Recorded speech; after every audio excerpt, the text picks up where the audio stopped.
আৰু এই 5টা লোকসভা সমষ্টিত টোটেল 48টা বিধানসভা সমষ্টি অন্তৰ্ভুক্ত হৈ আছে। দ্বিতীয় পৰ্যায়ৰ নিৰ্বাচন আমাৰ 26 এপ্ৰিল তাৰিখে অনুষ্ঠিত হ'ব 4টা লোকসভা, আৰু এই 4টা লোকসভাত মুঠ 38টা সমষ্টি অন্তৰ্ভুক্ত হৈ আছে। আৰু অসমৰ কাৰণে অন্তিম পৰ্যায় অৰ্থাৎ তৃতীয় পৰ্যায় সৰ্বৱৰ্তী পৰ্যায় এয়া আমাৰ 7 মে তাৰিখে অনুষ্ঠিত হ'ব, য'ত 5টা লোকসভা সমষ্টি আৰু বাকী 48 আৰু 38 প্লাছ কৰি 126 যিকেইটা বাকী থাকিব সেইকেইটা বিধানসভা সমষ্টি তাতে অন্তৰ্ভুক্ত হৈ আছে। ইতিমধ্যেই ভাৰতীয় জনতা পাৰ্টীৰ তৰফৰ পৰা বিভিন্ন সময়ছোৱাত মাননীয় মুখ্যমন্ত্ৰী ডাঙৰীয়া, মাননীয় ৰাজ্যিক সভাপতি ডাঙৰীয়া আৰু আমাৰ দলৰ মুখপাত্ৰসকল আৰু নেতাসকলে আমাৰ দলৰ যি সমাগত নিৰ্বাচন আমাৰ প্ৰস্তুতিৰ সম্পৰ্কত, আমাৰ যি সম্ভাৱনা আছে এইটো সম্পৰ্কত বিস্তৃতভাৱে সংবাদমেলত অৱগত কৰি আহিছে, আৰু এইখিনি কথা ইতিমধ্যে আপোনালোকৰ জৰিয়তে প্ৰকাশো হৈছে। আমি ইয়াত আজি কেইটামান বিশেষভাৱে প্ৰথম চৰণৰ যি নিৰ্বাচন সেইটো সম্পৰ্কত কিছু কথা ক'বৰ কাৰণে আপোনালোকক ইয়ালৈ নিমন্ত্ৰণ জনাইছিলোঁ। 19 তাৰিখে যিহেতু আমাৰ প্ৰথম পৰ্যায়ৰ নিৰ্বাচন আৰু ডিব্ৰুগড় লোকসভা সমষ্টি ইয়াত এই নিৰ্বাচনৰ আওতাৰ ভিতৰত আছে, আৰু ইতিমধ্যেই আমাৰ দলৰ সকলো স্তৰৰ কাৰ্যকৰ্তাই বিভিন্ন স্তৰত, বিশেষকৈ বুথ স্তৰত সক্ৰিয়তাৰে ইতিমধ্যে কাম কাজ আৰম্ভ কৰিছে, আৰু যিখিনি এতিয়ালৈকে আমি উমান পাইছোঁ ডিব্ৰুগড় লোকসভা সমষ্টিত বহু সংখ্যক ভোটত এইবাৰ ভাৰতীয় জনতা পাৰ্টী তথা মিত্ৰজোঁটৰ প্ৰাৰ্থীগৰাকী শ্ৰীযুত সৰ্বানন্দ সোণোৱাল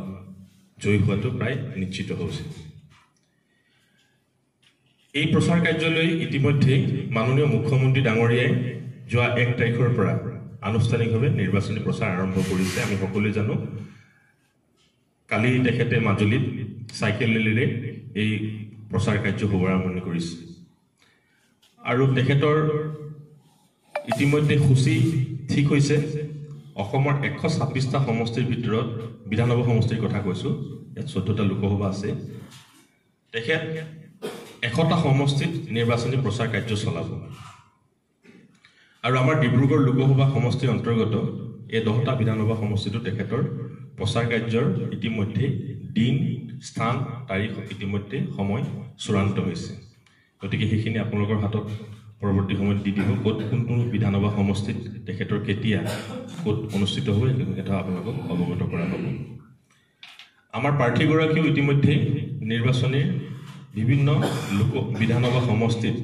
প্ৰথম স্তৰত তেখেতে প্ৰতিটো বিধানসভা স্তৰৰ ভাৰতীয় জনতা পাৰ্টী আৰু মিত্ৰজোঁটৰ যিমানসকল আমাৰ কাৰ্যকৰ্তা আছে সকলোৰে লগত ইতিমধ্যে প্ৰথম পৰ্যায়ৰ তেখেতৰ সভা অনুষ্ঠিত হৈ গৈছে, আৰু ইতিমধ্যে দ্বিতীয় পৰ্যায়ত তেখেতে ইতিমধ্যে জনসভা আৰম্ভ কৰিছে আৰু ৰাইজৰ লগত সম্পৰ্কৰ ইতিমধ্যে তেখেতৰ অগ্ৰগতি লাভ কৰিছে। গতিকে এই নিৰ্বাচনত এইবাৰ আমি এটা সিদ্ধান্ত লৈছিলোঁ, ভাৰতীয় জনতা পাৰ্টী সিদ্ধান্ত লৈছিল মাননীয়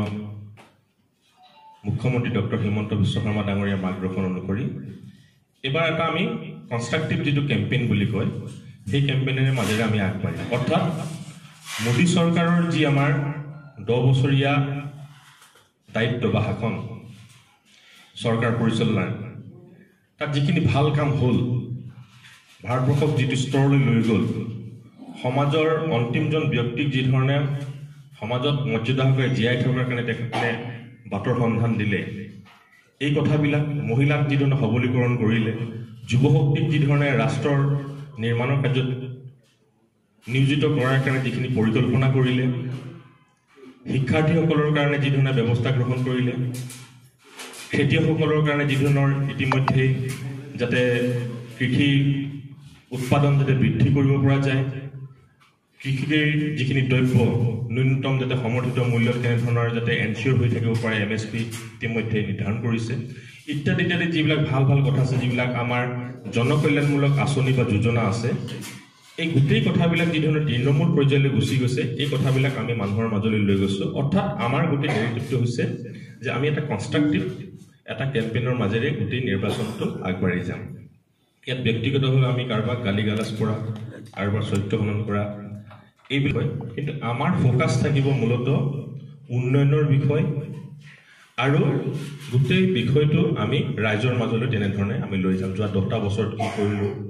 মাননীয় ডক্টৰ হিমন্ত বিশ্ব শৰ্মা ডাঙৰীয়াৰ এই চৰকাৰৰ 3টা বছৰ কাৰ্যকাল বা পূৰ্বৰ ডক্টৰ হিমন্ত বিশ্ব শৰ্মা ডাঙৰীয়া পূৰ্বৰ মুখ্যমন্ত্ৰী আছিল আমাৰ সৰ্বানন্দ সোণোৱাল ডাঙৰীয়া সেই 5 বছৰ কাৰ্যকালৰ যিখিনি ভাল কাম আছিল সামগ্ৰিকভাৱে 8 বছৰ কাৰ্যকালৰ কথাবিলাক আমি সমূহীয়াভাৱে সেইখিনি আমি ৰাইজৰ মাজলৈ লৈ যোৱাৰ কাৰণে ইতিমধ্যে ব্যাপক প্ৰস্তুতি আৰম্ভ কৰিছোঁ তাৰ লগতে মাননীয় মুখ্যমন্ত্ৰী ডাঙৰীয়াই আমাক এটা কথা কৈছে যে আমাৰ যিবিলাক প্ৰতিশ্ৰুতি ৰাইজৰ প্ৰতি আছিল বিগত নিৰ্বাচনৰ সময়ছোৱাত সেই প্ৰতিশ্ৰুতিখিনি আমি আগন্তুক 2টা বছৰৰ ভিতৰত অৰ্থাৎ আমাৰ ইতিমধ্যে ৰাজ্য চৰকাৰৰ ডক্টৰ হিমন্ত বিশ্ব শৰ্মা ডাঙৰীয়াই 3টা বছৰ সম্পূৰ্ণ কৰাৰ পৰ্যায়লৈ গৈ আছে আমি সকলোৱে জানো 2024 চনত আমি আকৌ বিধানসভা নিৰ্বাচনৰ সন্মুখীন হ'ম এই 2টা বছৰৰ ভিতৰত যিখিনি প্ৰতিশ্ৰুতি আছে প্ৰতিশ্ৰুতিখিনি যাতে সম্পূৰ্ণ ৰূপত আমি ৰূপায়ণ কৰিব পাৰোঁ তাৰ কাৰণে তেখেতে ইতিমধ্যে কাৰ্যকৰ্তাসকলক ইতিমধ্যে ব্যাপকভাৱে জড়িত কৰি লৈছে আৰু নিৰ্বাচনত সেই দিশেৰেও আমাৰ কাৰ্যকৰ্তাসকল ইতিমধ্যে আগবাঢ়ি গৈছে কাৰোবাৰ যদি অৰুণোদয় আঁচনিৰ পৰা বাদ পৰি গৈছে সেইখিনি আমি কেনেধৰণে আনিব পাৰোঁ কোনোবাই যদি ছাত্ৰ ছাত্ৰী যদি আছে তেওঁলোকক আমি যি ধৰণে আৰ্থিকভাৱে সহযোগিতা আগবঢ়াইছিলোঁ সেই যদি বাদ পৰি যায় ছাত্ৰ ছাত্ৰীসকল আছে তেওঁলোকক পুনৰ আমি কেনেধৰণে আনিব পাৰোঁ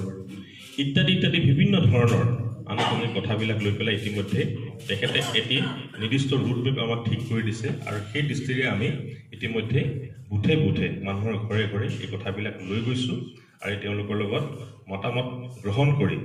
সঠিকভাৱে তথ্য সহকাৰে আনি পেলাই আমি চৰকাৰক দিয়াৰ ব্যৱস্থা গ্ৰহণ কৰিছোঁ পৰৱৰ্তী পৰ্যায়ত মুখ্যমন্ত্ৰী ডাঙৰীয়াই কৈছে যে এইখিনি কাম আমি 100% সম্পূৰ্ণ কৰিব লাগিব অৰ্থাৎ এই 24ৰ যি নিৰ্বাচন এই নিৰ্বাচনতে আমাৰ যিটো কেম্পেইন হ'ব 26ৰ যিটো আমাৰ বিধানসভা নিৰ্বাচন আহিছে তাৰো প্ৰস্তুতি ইতিমধ্যে আমি আৰম্ভ কৰি দিছোঁ গতিকে এইখিনি কথা আমাৰ সামগ্ৰিকভাৱে আপোনালোকৰ আগত ৰাখিছোঁ তাৰ লগতে আমি আৰু এটা কথা ক'ব বিচাৰিম আমাৰ সুভাষ দত্ত ডাঙৰীয়া বাকী আমাৰ যিখিনি বিভিন্ন ক্ষেত্ৰত ইতিমধ্যে ভাৰত চৰকাৰ বা অসম চৰকাৰে বিভিন্ন ক্ষেত্ৰত যিদৰে সফলতা লাভ কৰিছে তাৰ যিখিনি পৰিসংখ্যা আছে তথ্য আকাৰে আপোনালোকক অৱগত কৰিব সেইখিনি তেখেতে পৰৱৰ্তী পৰ্যায়ত ক'ব আমাৰ এটা কথা হ'ল যে ইতিমধ্যে অসমত 14টা লোকসভা যি আসন আছে তাৰ ভিতৰতে আমি 13টা লোকসভাত জয়ৰ দৃষ্টিৰে সম্পূৰ্ণভাৱে আমি ইতিমধ্যে অৱতীৰ্ণ হৈছোঁ এটা লোকসভা আমাৰ জনগাঁথনিৰ সমৰ্থনত নাই গতিকে আমি সকলোৱে জানো গতিকে তাত আমাৰ যুদ্ধ থাকিব কিন্তু আজি তাৰিখত যিটো ফিডবেক আহি আছে আজি তাৰিখত আমাৰ যিটো ফিডবেক আহি আছে নিৰ্বাচনৰ আগমুহূৰ্তত ডেট ঘোষণা কৰাৰ আগতে 11টা লোকসভাত আমাৰ জয় প্ৰায় সুনিশ্চিত আছিল কিন্তু আজিৰ যিটো অগ্ৰগতি হৈছে যি ধৰণে মানুহৰ মাজত যি ধৰণে আমি বাতাবৰণ সৃষ্টি হৈছে বা যি ধৰণৰ আমি মানুহৰ মাজত গৈ উমান পাইছোঁ 13টা লোকসভা ইতিমধ্যে জয় হোৱাৰ আমাৰ পূৰ্ণ সম্ভাৱনা আছে গতিকে সেই দৃষ্টিৰো আমাৰ গোটেই কথাখিনি আগবাঢ়ি গৈ আছে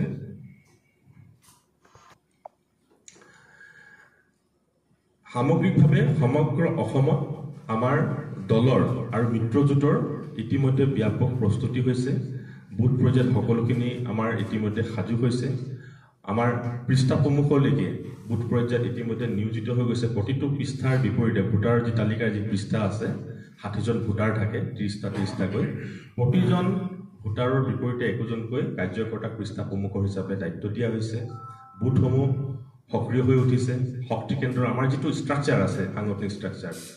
শক্তি কেন্দ্ৰ ইতিমধ্যে সক্ৰিয়তাৰে কাম কৰি আছে মণ্ডল সমিতি জিলা সমিতি ৰাজ্যিক স্তৰত সকলো যিধৰণৰ দায়িত্ব আছে সেইখিনি কৰা আছে নিৰ্বাচনী গোটেই প্ৰবন্ধনৰ ব্যৱস্থাটো যাতে পৰিকল্পিতভাৱে সুচাৰুৰূপে আগুৱাই নিব পাৰি তাৰ কাৰণে যি ধৰণৰ সমিতি প্ৰস্তুত কৰিব লাগে ইতিমধ্যে সমিতি প্ৰস্তুত কৰা হৈছে বিধানসভা পৰ্যায়ত প্ৰস্তুত আমাৰ সমিতি তেনেধৰণৰ প্ৰস্তুত কৰা হৈছে নিৰ্বাচনী কাৰ্যালয় ইতিমধ্যে মুকলি কৰা হৈছে গতিকে এইখিনি প্ৰস্তুতি আমাৰ প্ৰায় চূড়ান্ত পৰ্যায়ত গৈছে আৰু যেটো 17 তাৰিখলৈকে আমাৰ গোটেই প্ৰচাৰ কাৰ্য থাকিব আমি ভাবো যে 17 তাৰিখলৈকে আমি সৰ্বস্তৰত গৈ প্ৰতিটো বুথৰ প্ৰতিজন ভোটাৰৰ ঘৰ আমাৰ যাতে কাৰ্যকৰ্তা সকলোৱে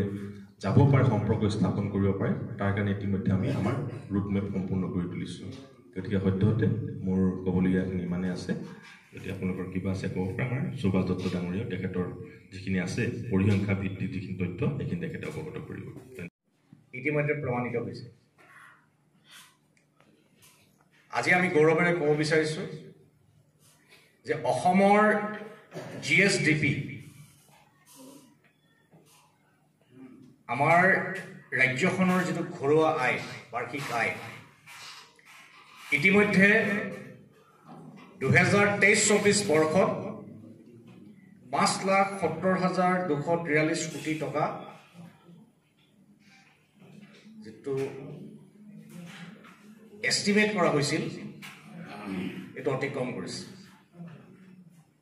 আৰু প্ৰায় 31 মাৰ্চ 2024 তাৰিখে অৰ্থাৎ পৰহি দিনাখন যেটো আমাৰ বিত্তীয় বৰ্ষ সম্পূৰ্ণ হৈছে ৰাজ্যখনৰ অৰ্থনীতি 6 লাখ কোটি টকাৰ ঘৰ স্পৰ্শ কৰিবৰ কাৰণে সক্ষম হৈছে আৰু এই বৃহৎ আমাৰ যি সফলতা এই সফলতাৰ কাৰণে আমি মাননীয় মুখ্যমন্ত্ৰী ডাঙৰীয়াক অভিনন্দন জনাইছোঁ ধন্যবাদ জনাইছোঁ 2016 চনত মাননীয় সৰ্বানন্দ সোণোৱাল ডাঙৰীয়াৰ নেতৃত্বত যেতিয়া আমাৰ ৰাজ্য চৰকাৰ গঠন হৈছিল সেই সময়ত আমাৰ মাননীয় মুখ্যমন্ত্ৰী ডাঙৰীয়া বিত্তমন্ত্ৰী হিচাপে আছিল গতিকে বিত্তীয় দিশত অৰ্থনৈতিক দিশত ৰাজ্যখনৰ এই বিশাল সফলতাৰ বাবে আমি মাননীয় মুখ্যমন্ত্ৰী ডাঙৰীয়াক আমি অভিনন্দন জনাইছোঁ আজি এটা কথা চাওক অসমৰ যিটো জিএছডিপি এইটো 2011-12 বিত্তীয় বৰ্ষৰ যদি আমি হিচাপত যাওঁ তেতিয়াহ'লে এটা ডাঙৰ জাম্প হৈছে বহুত ভাল এটা অৱস্থালৈকে গৈছে আৰু আজি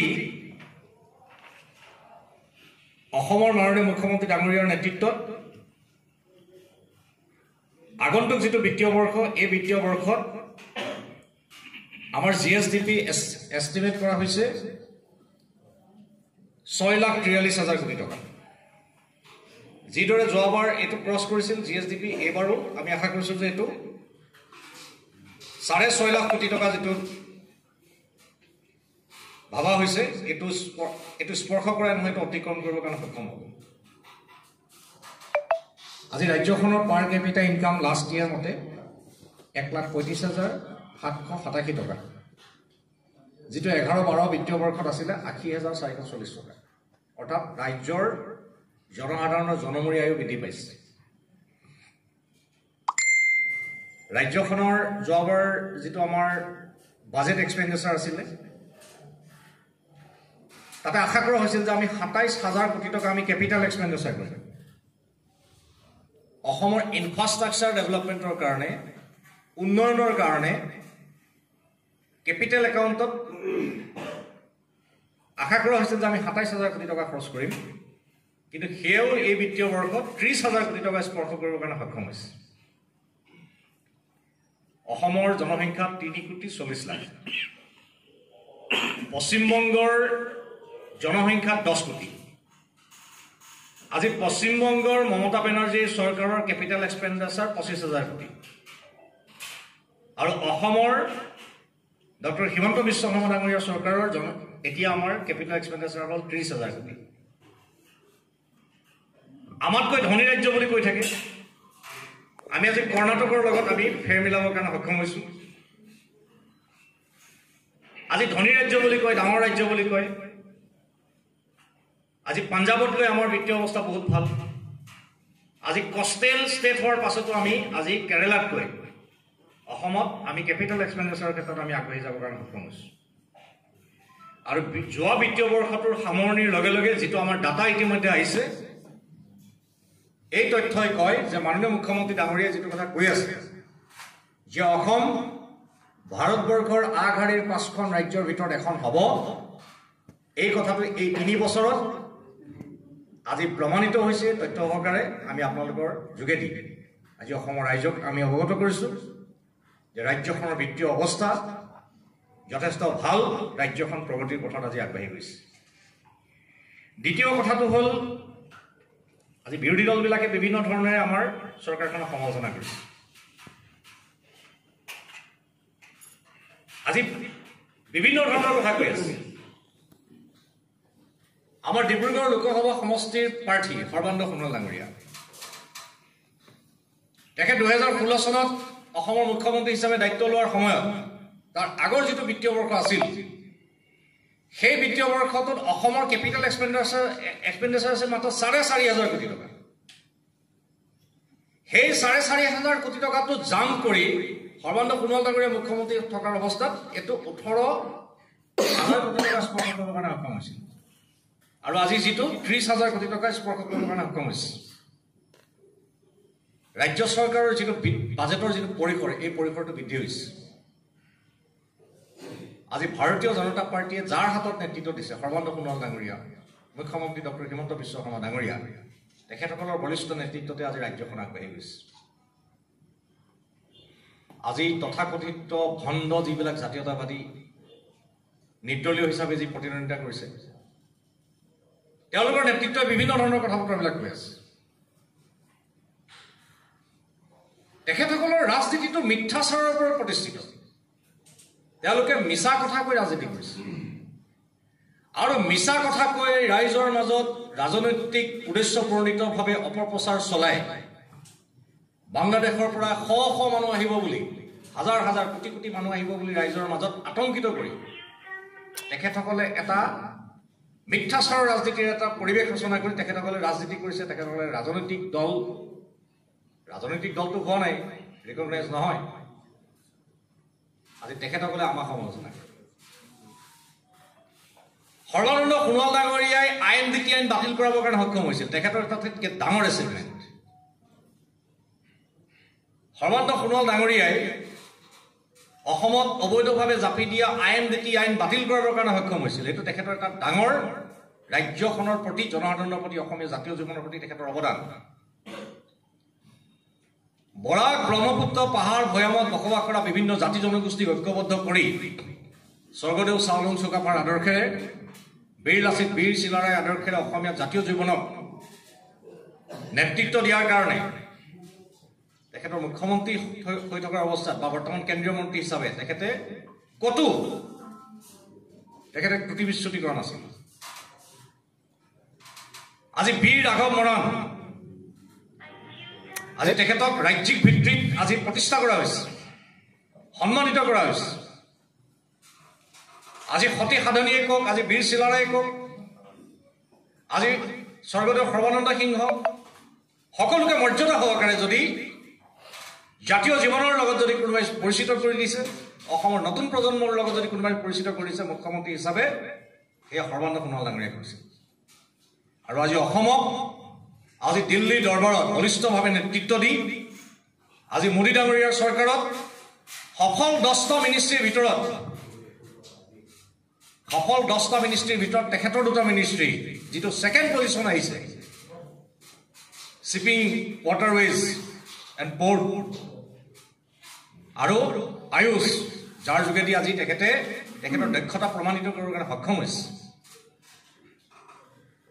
আৰু এতিয়া ভণ্ড জাতীয়তাবাদীসকলে কি কয় যি কংগ্ৰেছে 855 জন শ্বহীদক হত্যা কৰিছিল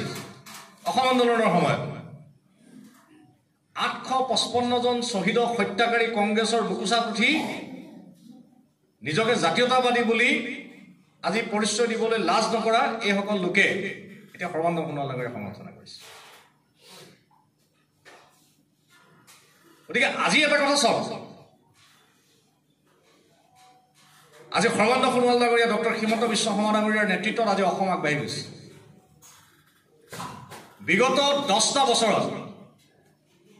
নৰেন্দ্ৰ মোদী ডাঙৰীয়াৰ পৰা অসমৰ কাৰণে আমাৰ এই দুই নেতাৰ নেতৃত্বত যিমানখিনি আমাৰ ইয়ালৈ আহিল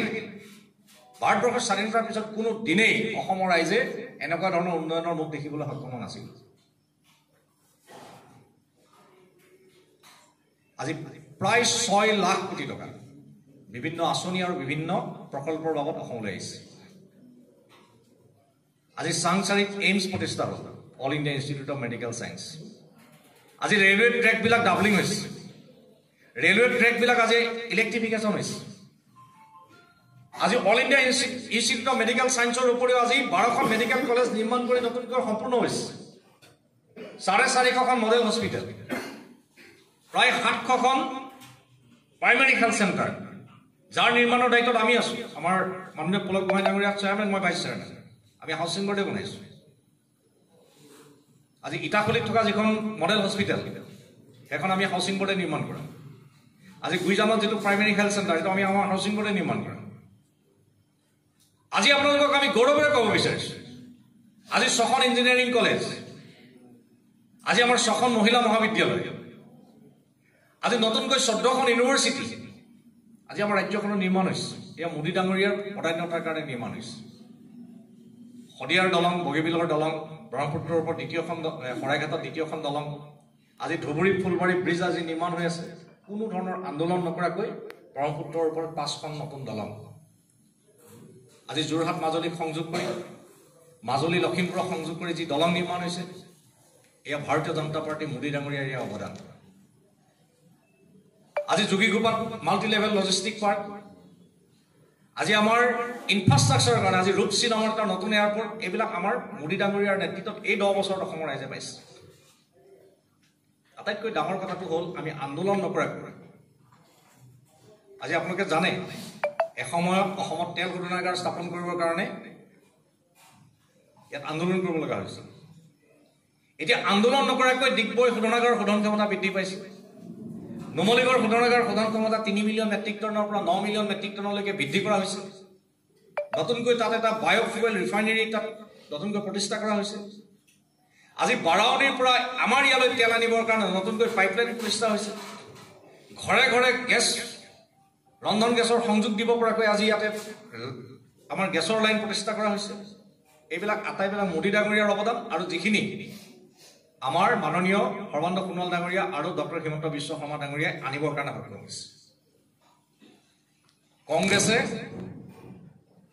এতিয়া ডাঙৰ ডাঙৰ কথা কৈ আছে ডক্টৰ মনমোহন সিং অসমৰ পৰা নিৰ্বাচিত সাংসদ আছিল দেশৰ প্ৰধানমন্ত্ৰী অসমৰ ভূগৰ্ভত সঞ্চিত হৈ থকা মূল্যৱান প্ৰাকৃতিক সম্পদ খাৰুৱা তেল আৰু প্ৰাকৃতিক গেছৰ নিষ্কাশনৰ বাবদ এক্সপ্লৰেশ্যনৰ বাবদ অসমে যিটো ৰয়েলটি পাব লাগে খাৰুৱা তেল আৰু প্ৰাকৃতিক গেছৰ পৰা 7,770 কোটি টকা মনমোহন সিঙে নিদিওঁ বুলি কৈ দিছিল বন্ধ কৰি দিছিল আৰু সেই 7,770 কোটি টকা অসমৰ কাৰণে মোকলাই আনিলে কোনে ডক্টৰ হিমন্ত বিশ্ব শৰ্মা ডাঙৰীয়া সৰ্বানন্দ সোণোৱাল ডাঙৰীয়াই আৰু মোদী ডাঙৰীয়াই এই বন্ধ কৰি থোৱা পইচাখিনি মোদী ডাঙৰীয়াই মুকলি কৰি দিছে বঞ্চিত কোনে কৰিছিল বঞ্চনা কোনে কৰিছিল কংগ্ৰেছে কৰিছিল আৰু সেই কংগ্ৰেছৰ বুকুচাত উঠি এতিয়া ভণ্ড জাতীয়তাবাদীসকলে কয় বোলে ভাৰতীয় জনতা পাৰ্টীয়েহে অসমৰ ৰাইজক দিবলগীয়াখিনি দিয়া নাই আজি আটাইতকৈ ডাঙৰ বিড়ম্বনাটো হ'ল এইটোৱেই যে মনমোহন সিং যেতিয়া প্ৰধানমন্ত্ৰী আছিল তেতিয়া 13 ফাইনেন্স কমিশ্যন আছিল 13 ফাইনেন্স কমিশ্যনত অসমক পইচা দিছিল মাত্ৰ 58,000 কোটি টকা কিন্তু মোদী ডাঙৰীয়া যেতিয়া প্ৰধানমন্ত্ৰী হ'ল তেতিয়া 14 ফাইনেন্স আহিল 14 ফাইনেন্স কমিশ্যনে অসমক দিলে 1,55,000 কোটি টকা পাৰ্থক্যটো আপোনালোকে বিচাৰ কৰিছে অসমৰ ৰাইজে বিচাৰ কৰিছে এটা 15 ফাইনেন্স কমিশ্যন আছে এটা 2.5 লাখ কোটি টকা ক্ৰছ কৰিছে 15 ফাইনেন্স কমিশ্যন শেষ হ'বলৈ অলপ সময় আছে 25 চনত 16 ফাইনেন্স কমিশ্যন আহি যাব গতিকে আজি চাওক আজি পাৰ্থক্যটো আপোনালোকে অনুভৱ কৰিব পাৰিব আজি অসমৰ ৰাইজক মিছা কথা কৈ অসমৰ ৰাইজক এতিয়া আগৰ দিন নাই এতিয়া অসমৰ ৰাইজে উন্নয়ন দেখিছে মোদী ডাঙৰীয়াৰ নেতৃত্বত হিমন্ত বিশ্ব শৰ্মা ডাঙৰীয়াৰ নেতৃত্বত আৰু সেই উন্নয়নৰ পথেৰে অসমৰ ৰাইজ বাট তুলিছে ডিব্ৰুগড় লোকসভা সমষ্টিৰ প্ৰতিটো প্ৰান্তত আমাৰ পুলক দাই কৈছে ইতিমধ্যে আমাৰ মাননীয় ৰাজ্যিক সাধাৰণ সম্পাদক যে আমাৰ প্ৰতিটো বুথত প্ৰতিটো পৃষ্ঠাত আমাৰ কাৰ্যকৰ্তাসকল গৈছে ৰাইজৰ ঘৰত গৈছে এতিয়াও আমাৰ যিখিনি লক্ষ্য আছে যে ৰাইজক আমি সহায় কৰা অন্তৰ্দয় আমাৰ লক্ষ্য সমাজৰ দুখীয়া একেবাৰে পিছপৰা যিসকল ব্যক্তি তেখেতক কল্যাণ সাধন কৰাটোৱে আমাৰ লক্ষ্য অসমৰ মাননীয় মুখ্যমন্ত্ৰী ডাঙৰীয়াই কৈছে যে আমি অসমৰ ৰেচন কাৰ্ড থকা সকলো পৰিয়াললৈকে আমি পৰ্যায়ক্ৰমে আমি অৰুণোদয় দিম আমাৰ কাৰ্যকৰ্তাসকলে ইতিমধ্যে আমাৰ প্ৰত্যেকটো বুথত যাৰ যাৰ যি আচলতে পাবলগীয়া তেখেতসকলৰ নামবিলাক ইতিমধ্যে সংগ্ৰহ কৰিছে। নতুনকৈ আজি হাইস্কুল শিক্ষান্ত পৰীক্ষাত উত্তীৰ্ণ হোৱা, উচ্চতৰ মাধ্যমিক শিক্ষান্ত পৰীক্ষাত উত্তীৰ্ণ হোৱা, স্নাতক পৰীক্ষাত উত্তীৰ্ণ হোৱা ছাত্ৰীসকলক পৰৱৰ্তী তেখেতসকলে যাতে এডমিশ্যনটো ভালকৈ ল'ব পাৰে তাৰ কাৰণে বিত্তীয় সাহায্য দিবৰ কাৰণে ইতিমধ্যে মুখ্যমন্ত্ৰী ডাঙৰীয়ে সিদ্ধান্ত লৈছে। গতিকে আজি অসমৰ মহিলাসকলৰ স্বাৱলম্বিতাৰ কাৰণে আজি লাখপতি বাইদেউৰ আঁচনি ইয়াত জনপ্ৰিয় হৈছে। এতিয়া আমাৰ চৰকাৰে মুখ্যমন্ত্ৰী ডাঙৰীয়ে ভাবি আছে যে আমি মানুহৰ অৰ্থনৈতিকভাৱে কেনেকৈ আমি আপগ্ৰেড কৰিব পাৰোঁ, অসমক কেনেকৈ ভাৰতবৰ্ষৰ আগশাৰীৰ 5খন ৰাজ্যলৈকে নিব পাৰোঁ, তেনেকুৱা এটা অৱস্থাত আজি বিৰোধী দলবিলাকে যি তৰল যুক্তিৰে আজি আমাৰ নেতাসকলক সমালোচনা কৰিছে, আমি তেখেতসকলক প্ৰত্যাহ্বান জনাইছোঁ যে আপোনালোকৰ কথাবিলাক সেইকেইটা দিনত কেইটামান দিনৰ ভিতৰত ৰাইজে বিশ্বাস কৰিছিল, কিন্তু ৰাইজে দেখিলে যে আপোনালোকে কোৱাৰ পাছতো আজিলৈকে এনেকুৱা ধৰণৰ কোনো ঘটনা অসমত সংঘটিত হোৱা নাই। গতিকে আপোনালোকৰ ৰাজনীতিটো তাতেই খতম। আৰু আজি আপোনালোকে যি দিবা স্বপ্ন দেখিছে, যি আপোনালোকে মিছা কথা ৰাইজৰ মাজত গৈ আছে, যিবিলাক অপপ্ৰচাৰ চলাই আছে, এইবিলাকৰ প্ৰত্যুত্তৰ অসমৰ ৰাইজে দিব। অসমৰ ৰাইজ সজাগ আৰু সচেতন। আৰু মই তিনিচুকীয়াৰ সন্মানীয় সাংবাদিক বন্ধুসকলক ধন্যবাদ জনাইছোঁ যে বিগত দিনকেইটাত আমাৰ মাননীয় সৰ্বানন্দ সোণোৱাল ডাঙৰীয়াৰ যিবিলাক ইয়াত কাৰ্যসূচী হৈছে, প্ৰতিটো কাৰ্যসূচীতে আপোনালোকে খুব ধুনীয়াকৈ কভাৰেজ দিছে, খুব ধুনীয়াকৈ প্ৰচাৰ কৰিছে। আমি আপোনালোকৰ ওচৰত কৃতজ্ঞ। আগৰ পৰাই আপোনালোকে তিনিচুকীয়াৰ সাংবাদিক বন্ধুসকলৰ আটাইতকৈ ডাঙৰ কথা বোলো, উন্নয়নৰ যাত্ৰাত আপোনালোকে কোনোদিন আপোনালোকে কম্প্ৰমাইজ কৰা নাই। আপোনালোকে কোনোদিনেই উন্নয়নৰ যি ভাৰতীয় জনতা পাৰ্টীৰ যিবিলাক উন্নয়নৰ যিবিলাক কাৰ্যসূচী, এই কাৰ্যসূচী আজি তিনিচুকীয়া মেডিকেল কলেজ স্থাপনৰ দিনটোতেই হওক, বা আজি ইয়াত আমাৰ চাহ বাগিচাত যিবিলাক আমাৰ হাইস্কুল স্থাপন কৰা হ'ল সেই দিনটোতেই হওক, উদ্বোধনীৰ দিনটোতে হওক, আপোনালোক সকলোকে দেখিছোঁ, লগ পাইছোঁ। গতিকে আজি আপোনালোকে উন্নয়নৰ প্ৰতিটো যাত্ৰাত আপোনালোকে আমাক যথেষ্ট সহায় কৰিছে। আৰু লখিমপুৰ লোকসভা সমষ্টিটো আমাৰ দুটা সমষ্টি পৰে। এই দুটা সমষ্টিটো মাননীয় প্ৰধান বৰুৱা ডাঙৰীয়াৰ যিবিলাক প্ৰচাৰ হৈছে, আজি আমাৰ ৰূপেশ গোৱালা ডাঙৰীয়া বা বলিন চেতিয়া ডাঙৰীয়াই যিবিলাক কাৰ্যসূচী কৰিছে, এইবিলাকো আমাৰ তিনিচুকীয়া জিলাৰ সন্মানীয় সাংবাদিক বন্ধুসকলে যথেষ্ট ভালকৈ আজি প্ৰচাৰ চলাইছে। গতিকে আপোনালোকৰ ওচৰত আমি কৃতজ্ঞ। আমি আচলতে আপোনালোকৰ লগত যেনেকৈ খুব সঘনাই বহিব পাৰিব লাগে, ব্যস্ততাৰ কাৰণে আমি নোৱাৰোঁ, আমাৰ বেলেগ বেলেগো দায়িত্ব আছে। কিন্তু মোৰ জীৱনটো মনত আছে, মই বছৰত এবাৰ আপোনালোকৰ ওচৰত লগ পোৱাৰ এটা সৌভাগ্য হয়। আৰু আজি বহুদিনৰ পিছত পালোঁ। মই আপোনালোকক সকলোকে বহাগ বিহুৰ শুভেচ্ছা জনাইছোঁ আৰু আশা কৰিছোঁ যে মাননীয় সৰ্বানন্দ সোণোৱাল ডাঙৰীয়া আপোনালোকৰ প্ৰতি যথেষ্ট শ্ৰদ্ধা আছে, আপোনালোকৰ প্ৰতি যথেষ্ট তেখেতৰ মৰম আছে, আৰু আপোনালোকেও তেখেতক যথেষ্ট সহায় যোৱা সময়খিনি কৰিছে। আৰু এই দিনকেইটাত মাননীয় সৰ্বানন্দ সোণোৱাল ডাঙৰীয়া যিবিলাক কাৰ্যসূচী হ'ব, ইতিমধ্যে পুলতে কৈছে যে আমাৰ মাননীয় মুখ্যমন্ত্ৰী ডাঙৰীয়াৰ সভা আছে 5 তাৰিখৰ দিনা, 5 এপ্ৰিলৰ দিনা তেখেতৰ সভা হ'ব মাকুম, ডিগবৈ, মাকুম আৰু টিংখাং। ডিগবৈত হ'ব, মাকুমত হ'ব আৰু টিংখাঙত হ'ব। গতিকে আপোনালোকৰ নিশ্চয় সহযোগিতা আমি পাম। মই পুনৰ আগন্তুক ৰঙালী বিহুৰ ওলগ জনাইছোঁ, শুভেচ্ছা জনাইছোঁ। আপোনালোক সকলোৰে মংগল হওক।